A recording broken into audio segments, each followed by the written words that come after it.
One day, James had to wait at the station till Edward and his train came in. This made him cross. Late again? Edward laughed, and James fumed away.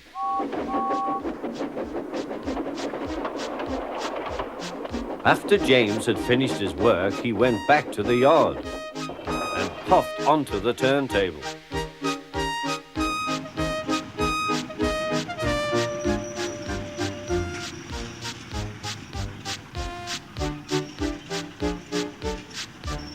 He was still feeling very bad-tempered.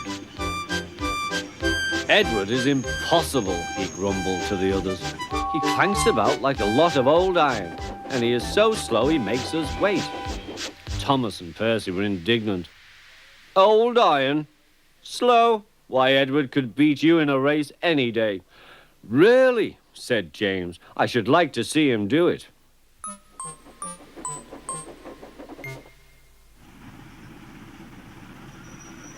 Next morning, James's driver was suddenly taken ill. He could hardly stand, so the fireman uncoupled James ready for shunting. James was impatient. Suddenly, the signalman shouted. There was James puffing away down the line.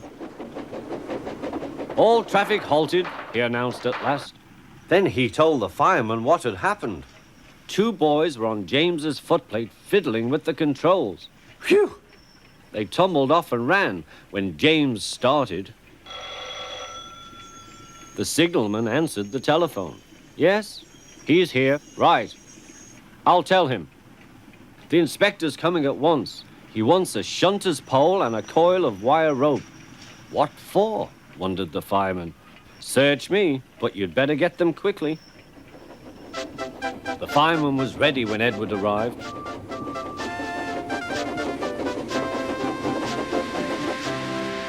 The inspector saw the pole and the rope. Good man, jump in. We'll catch him, puffed Edward. James was laughing.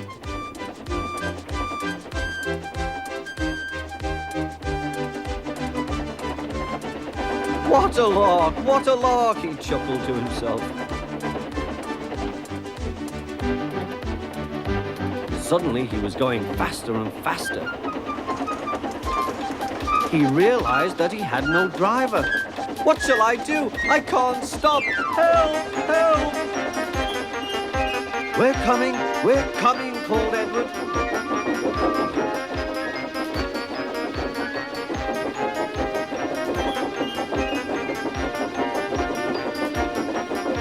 Edward was panting up behind with every ounce of steam he had.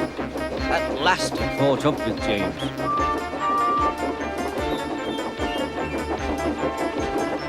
Steady, Edward, called his driver.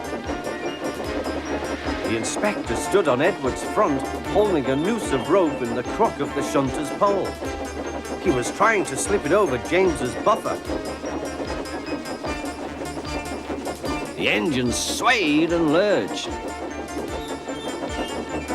At last! Got him! He shouted. He pulled the noose tight. Gently braking, Edward's driver checked the engine's speed, and James's fireman scrambled across and took control. So the old iron caught you after all, chuckled Edward. I am sorry, whispered James. Thank you for saving me. You were splendid, Edward. That's all right, replied Edward. The engines arrived at the station side by side. The fat controller was waiting. A fine piece of work, he said. James, you can rest and then take your train. I'm proud of you, Edward. You shall go to the works and have your worn parts mended. Oh, thank you, sir, said Edward. It'll be lovely not to clank.